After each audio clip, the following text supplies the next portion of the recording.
Hi, I'm Gary, and this is episode 145 of EV Musings, a podcast about renewables, electric vehicles, and things that are interesting to electric vehicle owners. On the show today, we'll be looking at some of the best EV chargers on the market in a discussion with Kempower.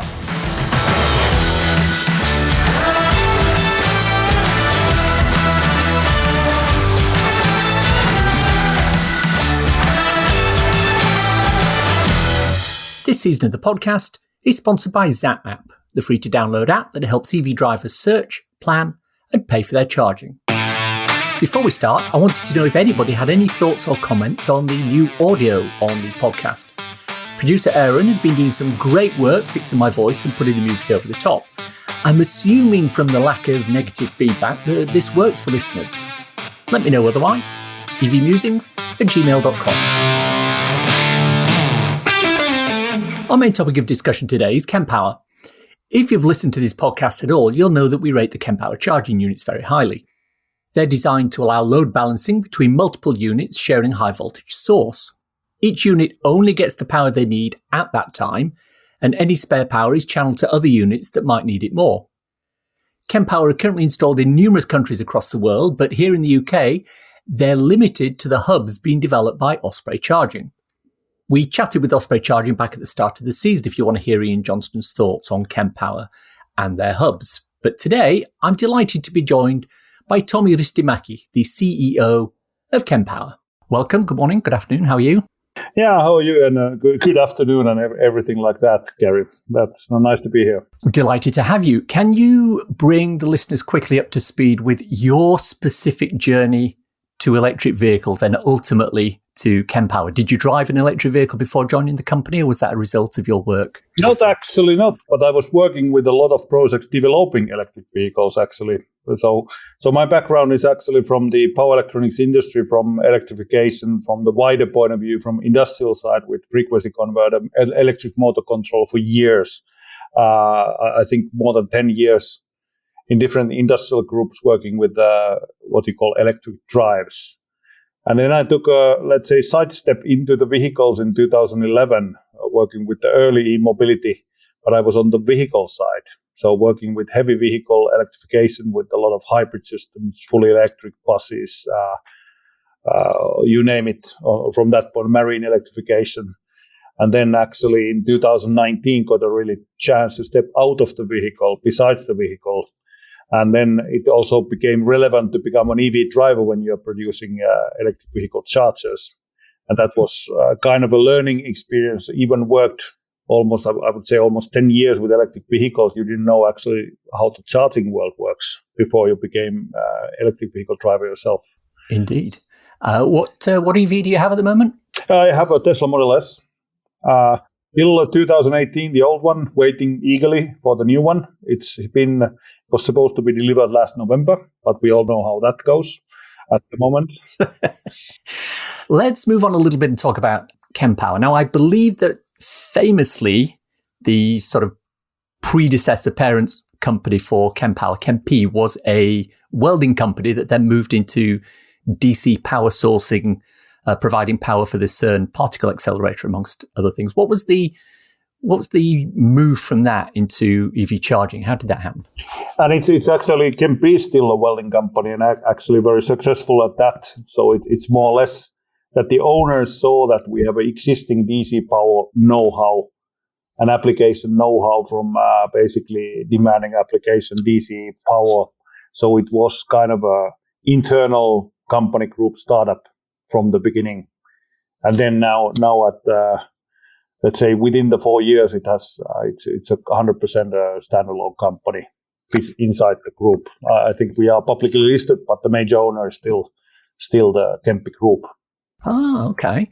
And the company itself is based in Finland. Whereabouts are you operating? So how do you mean where to operate? Our charters are in all the inhabited continents at the moment, but let's say how our company is situated. The headquarters factories are in Lahti, Finland, so a little bit southeast from Helsinki, about 100 kilometers, so not too far.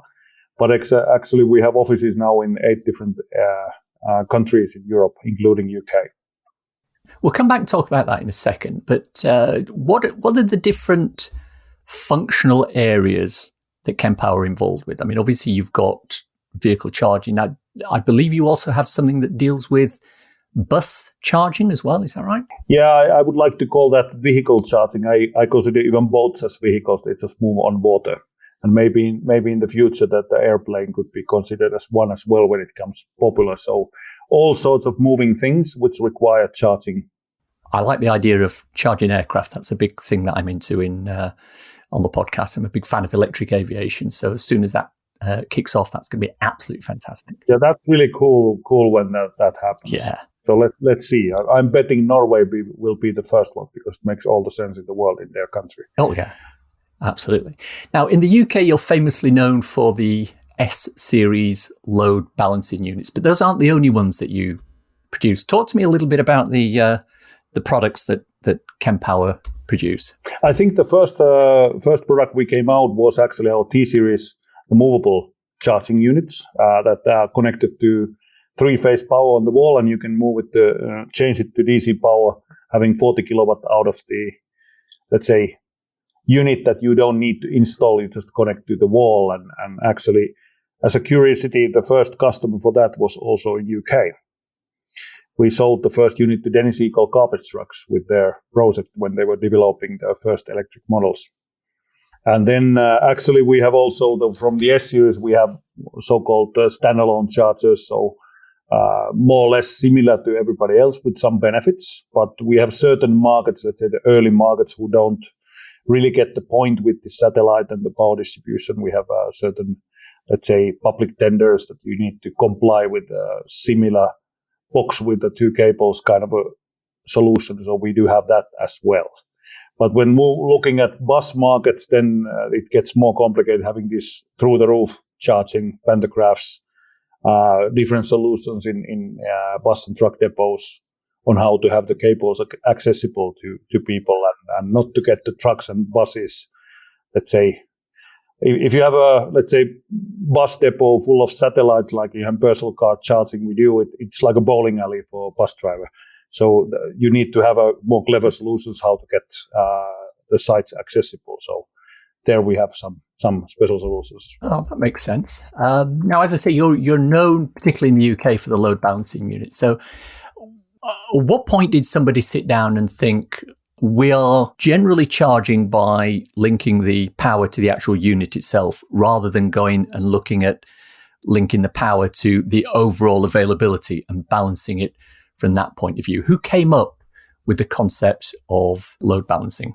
I think from the idea, it came from the point of view that having a limited grid connection, that you have only so much power available on a site, then you have a limited space. And we have believed from the beginning that electric vehicles will be not moving in ones and twos, and it will become a real, let's say, movement, and there will be masses of cars moving to electricity. So you need to be able to serve larger fleets. So I think earliest drawing of the dynamic solution with the not full, I think from 2014, already before founding the actual charging company, when looking at the concept from our chief engineer. So I think it's idea which has been cooking for a while and waiting for the market to come. Yeah. Although now it's here, I think it's an absolute. It's now here, and actually our group, it was still with the name of Kempi. We delivered the first DC chargers already 2013-14, but then there was not a reasonably big market actually to make the decision to found a company around the charging. So there was these 20 kilowatt Sademo DC chargers.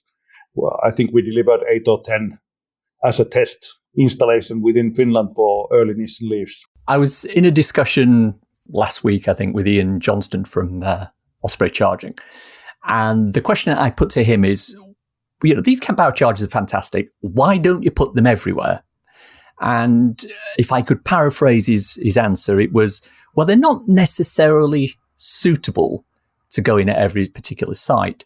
But you've just said that they were originally put in because it helped with sites that had low voltage. So is there an ideal site for a Kempower charger, or do you think, yeah, you can put them in wherever you want? Yep. Basically, but if it's also the need of the customer, if the end customer thinks that they have a limited amount needed or it's convenient to have a low power only there, that people spend more time in the supermarket next to it, or you have like an early market and then basically I would consider like Northern Finland, Northern UK, maybe we have less electric vehicles. Maybe it's clever to have originally like a single charger still. But I think in the developed market, I think with the combination of different things, our solution is quite flexible. You can have low power, high power, different amount of outputs. I think it is suitable for mostly anywhere. Let's just talk about flexibility there. You mentioned it a few seconds ago. What sort of flexibility does the charge point operator have with, for example, the software on the machine? Let me give you a scenario. I'm of the opinion that all DC fast chargers should automatically stop at 80% state of charge. Now, if the user wants to go higher than that, absolutely, they can do that. But it has to be a conscious decision to restart the charge rather than a default. Can that sort of functionality be programmed into the Kempower S-Series units? Yeah, we can have those limitations. That's basically quite easy when you have the charging control in your own hands.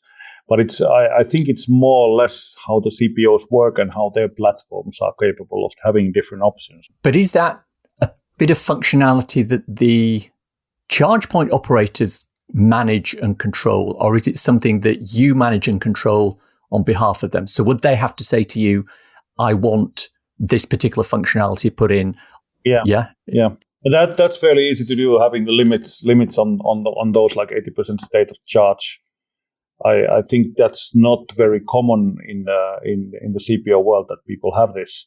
I'm not 100% sure how other charger manufacturers can do that, but for us, that's pretty simple if somebody would like to go that way.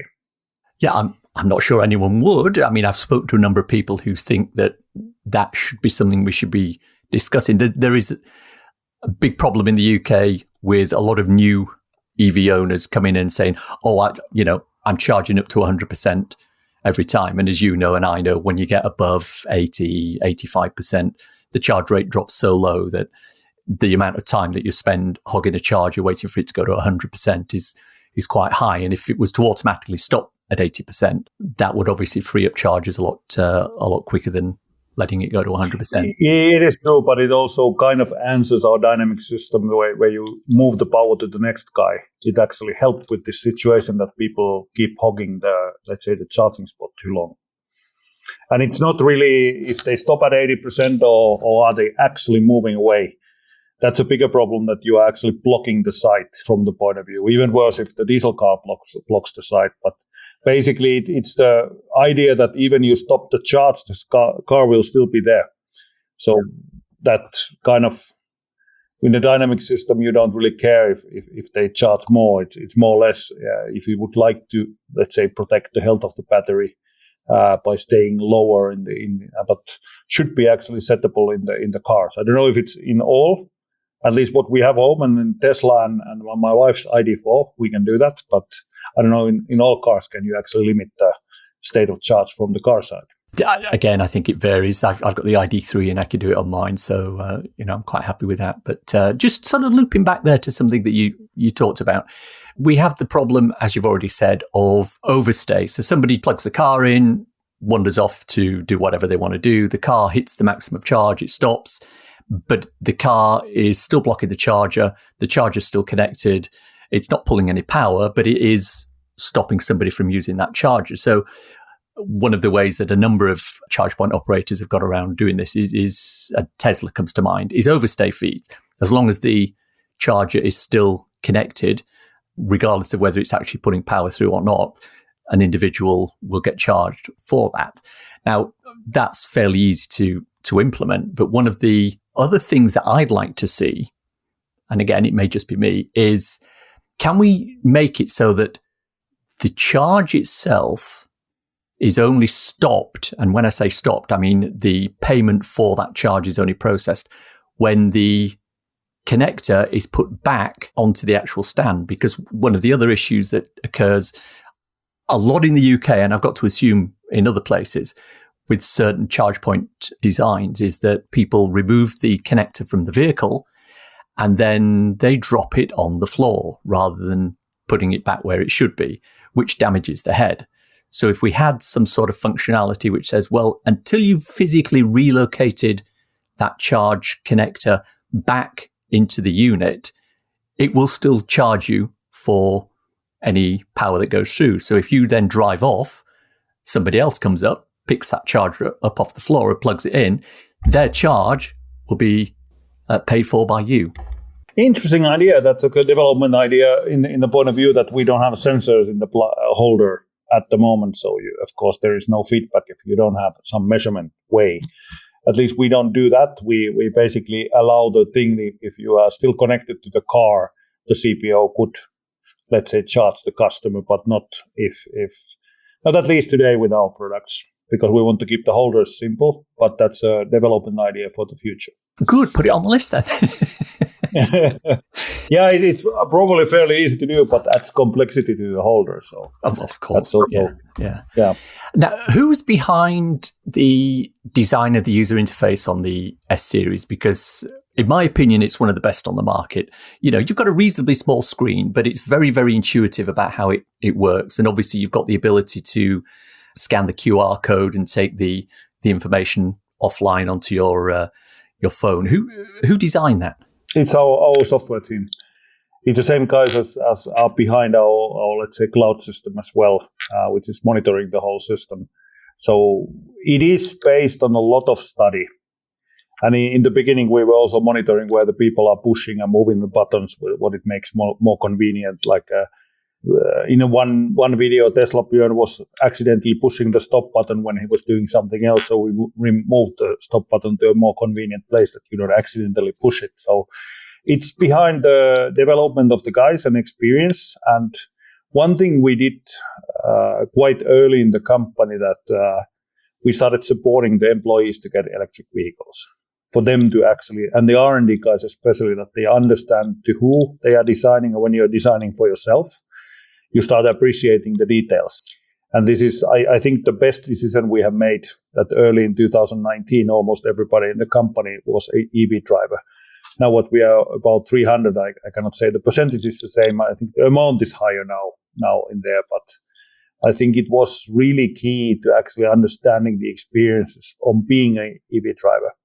It was actually this QR code for getting the battery reading was coming from one frustrated R&D guy in our software team who had an early EV which didn't have any apps, and he was getting frustrated. He doesn't know what happens. And that's when he came back to work, and next day we had a prototype running with that. Fantastic.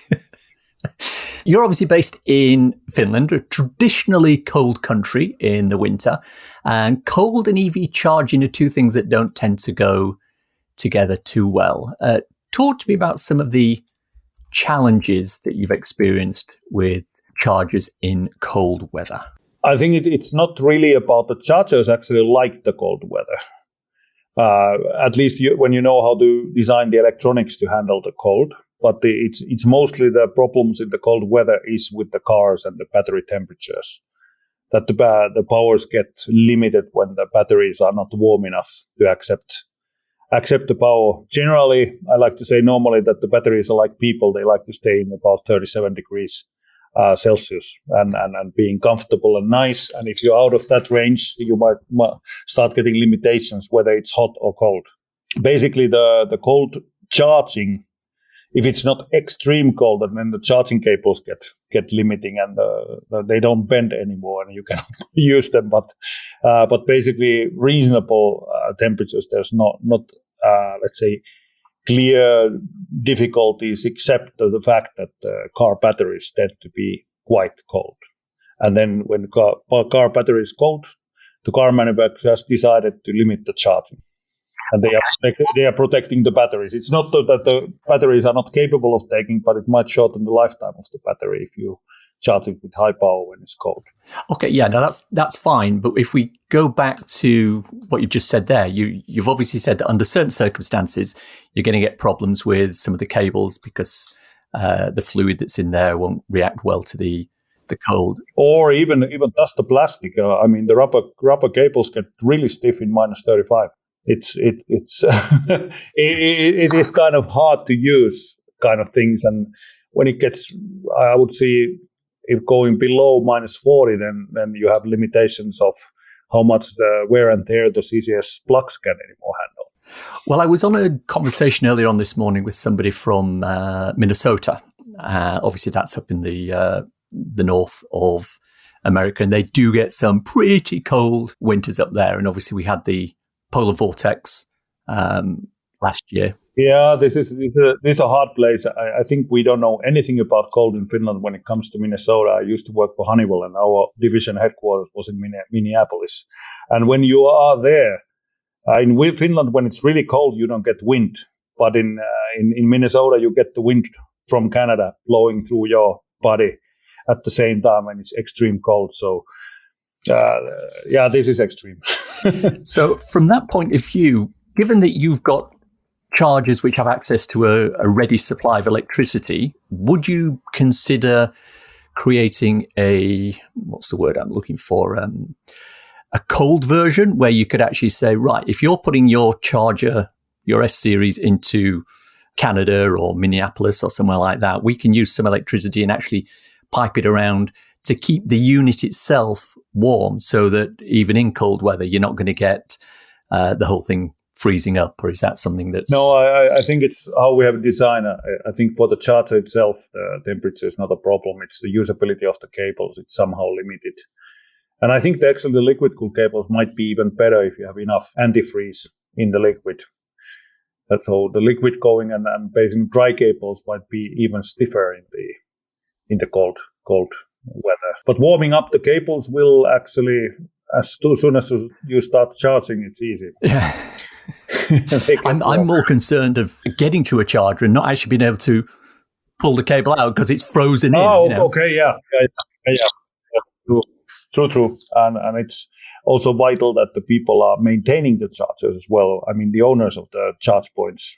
I think in the early market, this has been a problem, but now the people are seeing the income coming from charging and taking better care of the charging sites. Absolutely. I mean, that was a big problem in the UK earlier on. People somewhere in the backyard, in the dark, behind the bushes, and then you, at least in Finland, you get snow starts piling up. And in the worst place, the maintenance guy is piling all the snow in front of the charger because he doesn't know what it is. Yeah. But now they are in the front yard. I think in all the countries which are going to EVs, they are getting quite good positions in the parking lots, which makes also the maintenance easier and more reasonable for the owners. So what sort of upgrade path is there with a Kempower, particularly the S-Series? Is there a theoretical limit to the maximum power they can handle? I mean, I think on the website, 600 kilowatts is a single unit. That makes logistical sense to deliver a single unit. We are looking at actually, especially when the trucks are coming into the market, combining the 600 kilowatt units to an even larger power charger, which is pretty, let's say, straightforward to do. But there is not many vehicles today which can charge with 600 kilowatt or higher. Absolutely. But as you say, I think when it gets to... Yeah, but we are looking at, then it's not a single charger. You are combining two units in the field, and that's actually...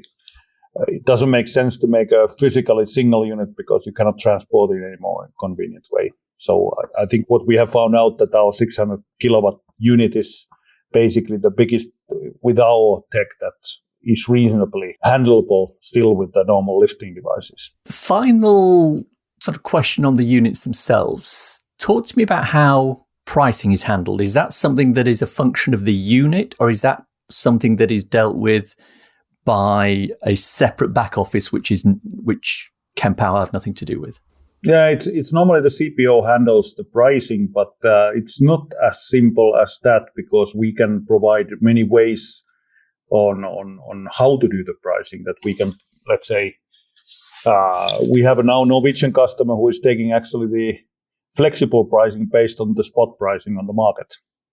That if the electricity is cheaper, they provide cheaper charging, and you could actually have different pricing models created based on the business of the charging field, or having many options, because we provide actually the means of if it's kilowatt hours or if it's time, or you could sell basically kilometers as well, or miles, if you would like to, that or state of charge. That here's a offer to you that if you want to have charged to 80%, that you get a special price, and you just state how many minutes you will stay there, and the charger will handle the rest.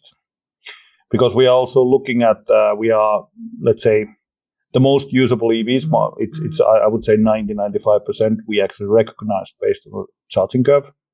We have automatic recognition of the cars, and then we can make actually very accurate estimate of the charging time needed in different powers. So you could have let's say people could go there and have some kind of a offer in Apple Pay, that pay this and this many pounds and you get 80%, but you have to stay for 20 minutes or 30 minutes. So you could have very many different kind of pricings, but I think at least in this early stage of the market, you have a lot of new EV drivers.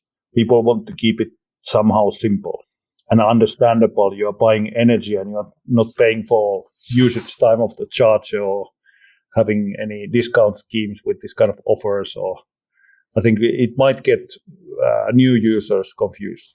Well, it's interesting because as far as I understand, there's only really, prior to discussing this with you, my understanding is there's only really two pricing models that exist. You pay a fixed price per kilowatt hour, or you pay a fixed price for time. So it's so many cents or pence per minute, or so many pence per kilowatt hour. But the whole concept of spot pricing is very interesting. I was actually ironically going to talk to you about that, because how do you see something like spot pricing work? Because you've obviously said you can go out to the market and pick up a price for charging. Now, obviously, electricity or energy is, at least in the UK, is priced on a half-hour basis. What happens if you're charging for 40 minutes? Do you pay the spot price for the full 40 minutes, or do you pay a 30-minute price for the first 30 minutes and then a different price for the next however many minutes?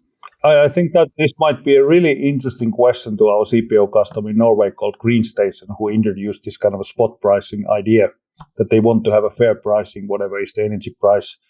And how does it change if you go, at least in Finland, it's priced by the hour, not by half hour, but it still has, if the hour changes, do you get a different tariff, or can you, if you start 5 minutes before the expensive time, you get a cheaper rate? I don't actually know how it is, because I just heard about this, that they are using the flexibility of our products and their solution to actually offer this flexible pricing. So the takeaway is that even though we generally tend to use fixed pricing or price per minute, the Kempower units can deal with quite a complex, different range of pricing options. Is that correct?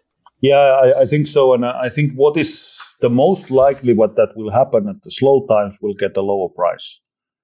It's kind of different rates for different time of the day to actually attract the people also to come to charge in the not so popular times. Maybe that would happen, because you see that happening also already with the car washes. And it's not that different from that you know that in the evening car wash might be cheaper, so you plan your visit at that time. And then you get more even load as well, that people might be stopping more for charging during the time that it might be more, let's say, economical.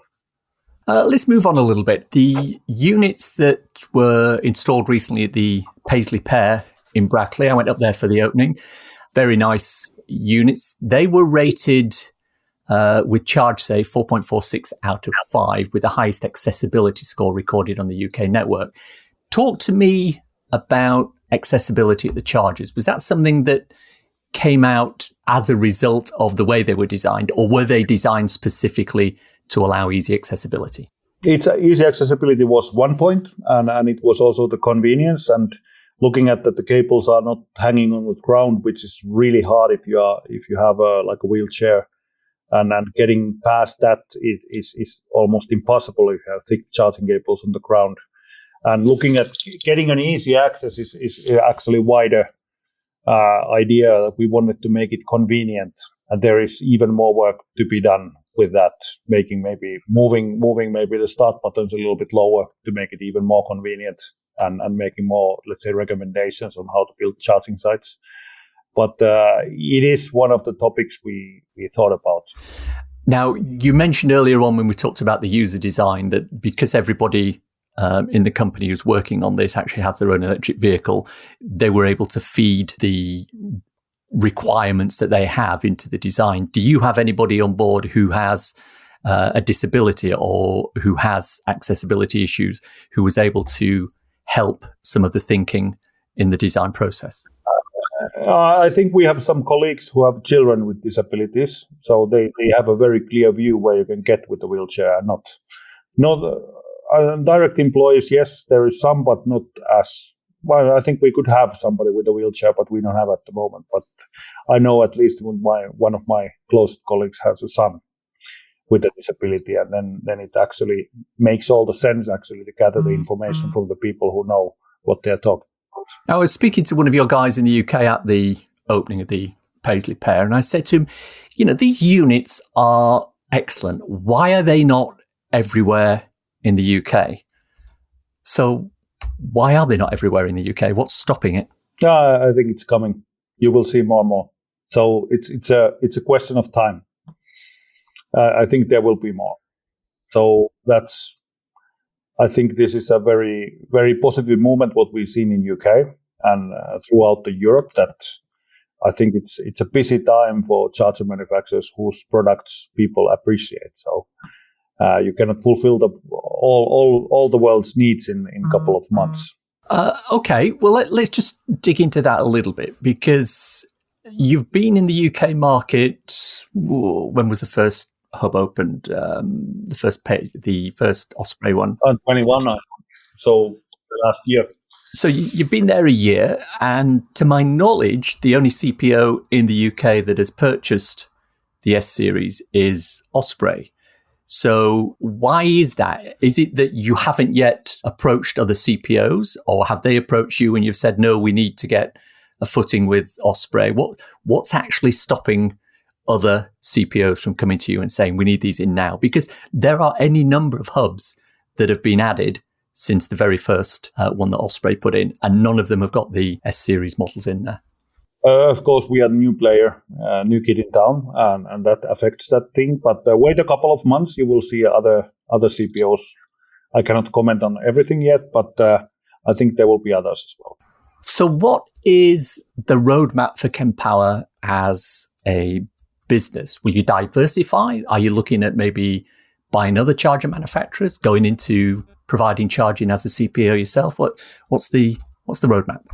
I think we will stay in the corner of being the company behind the CPOs rather than stepping on the toes of our most important customer group. From that point of view, that there is at least no clear plans of becoming a CPO. On product portfolio, we are thinking about things around the higher powers. This, of course, comes with the trucks coming into the market. I don't know if you see that in UK, but we do see that especially in Sweden and Norway, that electric trucks are moving quite fast into the market. They are still small batches because the manufacturers are not able to deliver yet, because that's just started.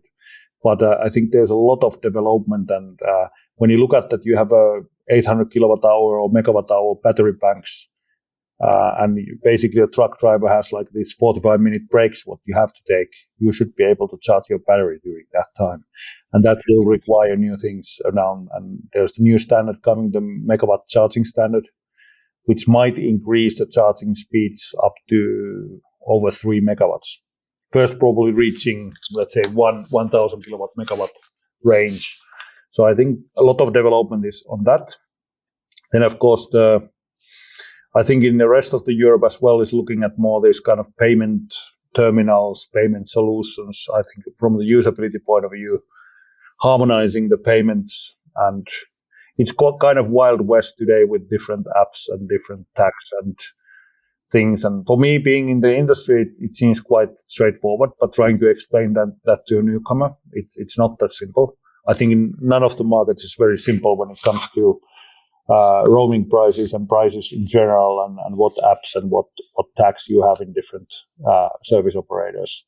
So I think common payment methods is one topic where we see development happening. Well, that, of course, brings into play the whole concept of the easiest way of doing it, which is plug and charge. Are your units plug and charge compatible? It's coming, and it's in the roadmap. And we are basically also looking at when do the cars with the real plug and charge use, functionality come. And then it's not only the charger, it's then combination of CPO software and the charger. That also the CPO side needs to be able to handle plug and charge before they can move. So it's a combination of things. And we have first cars now introduced that are plug and charge capable. And we are following that very closely and bringing this. But it's not really that the car and the charger are plug and charge, and also the payment operator, the mobility service provider, needs to be capable of handling that. So it's a combination of things. And I would say that we are ready as the market is ready. All right. So I am a Tesla driver, so I know what you're talking about. Closed Tesla network that's fairly easy to do when you actually have all the data of the car and you are actually able to read things from the car.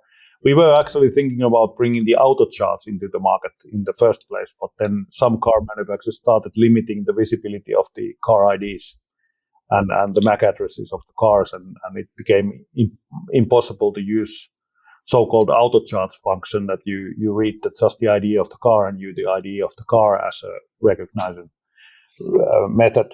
But there was some, maybe people are thinking about the personal data that is the car part of this GDPR thinking, and then some car manufacturers started preventing identification of the individual vehicles and, swearing in the name of plug and charge. I'm driving one of those vehicles that can't do plug and charge for exactly the same reason that you've talked about there, which is a little bit That's annoying. exactly the car which started changing the IDs actively, and then also the auto charge function. What we are actually going on, that we do have recognition of vehicles, let's say in bus sites. The bus operators want to know that which individual bus is charging and how it is, and basically looking at, battery capacity things and things around that based on the individual vehicles. But that's not, consumer cars, where the rules of GDPR and things are more strict. But in professional network, we are recognizing the cars automatically, and actually our cloud is then telling that this bus A or bus B, how it's behaving in different days. And talk to me about sustainability at Kempower. Your T-Series mobile charge, which you mentioned at the top of the recording, are already, I believe, 99% recyclable, which is great. How's that looking with the other units that you produce? It's fairly similar numbers. It's just that we have proof, because there's a third party who has made a study with the T-Series, which was easy to do because it's a movable unit. But when we are using actually the same parts, same principles, I would assume that it's around the same range or higher. So it's fairly important for us, being we are in the sustainable industry and being able to actually meet the goals. What would be the stumbling block there? I mean, obviously, 99%, that's great. Why not 100%? What were the challenges in doing that? Do you know? I think you can almost recycle anything in the world today, but it becomes also that it's not anymore economical when the quantities of certain materials is very low, that you cannot really harvest the materials anymore to use. So it's more about that it would cost more than, I think more of this recycling ideas is actually rooting around the money, what is affordable. A couple of takeaways for me from this conversation. Firstly, Kempower made sure that all employees drive electric vehicles, especially those in R&D. They found this was the best way to ensure that they knew the issues and problems associated with, say, the design of the interface. Secondly, I was impressed with the fact that Kempower software can handle multiple different methods of creating a charging tariff. Tommy mentioned the spot pricing method. I've got thoughts on that particular method and whether it's right for everyone, but that's a topic for another time. Anyway, many thanks to Tommy for his time and coming to chat with me. If you want to find out more about the company and its products, there's a number of links in the show notes. It's time for a cool EV or renewable thing to share with you listeners. This combines two things I find fascinating: solar energy and the Roomba vacuum cleaner. It's a self-propelled, solar-powered weeding machine based on a Roomba. It's called the Turtle, and it looks just like a Roomba, but with slightly higher wheels. The idea is that you weed an area of garden, ideally an area that's relatively flat, put down perimeter guards, and let the Turtle go. It comes out for an hour or so every day and it grooms the earth it passes over. Anything it detects that sticks out of the ground is deemed to be a weed and is locked with a trimmer attachment. As it's completely solar powered, it needs no maintenance or hand-holding over the season. The only thing you might want to do is check the trimmer cord to make sure there's enough left. What a brilliant idea. The EV Musings podcast is sponsored by ZapMap. ZapMap is the go-to app for EV drivers in the UK. Use it to search for available chargers, plan electric journeys, pay for charging on participating networks, and share updates with other EV drivers. ZapMap is free to download and use, with subscription plans for enhanced features such as using ZapMap in-car on CarPlay or Android Auto. And that's the show for today. Hope you enjoyed listening to it. If you want to contact me, I can be emailed at evmusings@gmail.com. I'm also on Twitter at MusingsEV. If you want to support the podcast and newsletter, please consider contributing to becoming an EV Musings patron. The link is in the show notes. Don't want to sign up for something on a monthly basis? Well, if you enjoyed this episode, why not buy me a coffee? Go to coffee.com/EVmusings and you can do just that. ko-fi.com/EVmusings. I have a couple of ebooks out there if you want something to read on your Kindle. So You've Gone Electric is available on Amazon worldwide for the measly sum of 99p or equivalent, and it's a great little introduction to living with an electric car. So You've Gone Renewable is also available on Amazon for 99p, and it covers installing solar panels, a storage battery, and a heat pump. Why not check them both out? Links for everything we've talked about in the podcast today are in the description. If you've enjoyed this podcast, please subscribe. It's available on iTunes or wherever you get your podcasts. Please leave a review, as it helps raise visibility and extend our reach in search engines. If you've reached this part of the podcast and are still listening, thank you. Why not let me know you've got to this point by tweeting me at MusingsEV with the words "Finish Load Balancing." Hashtag if you know you know. Nothing else. That's 2 N's in Finnish, by the way. Thanks as always to my co-founder Simon. You know he's very keen to bring all sorts of sporting elements to every aspect of his life.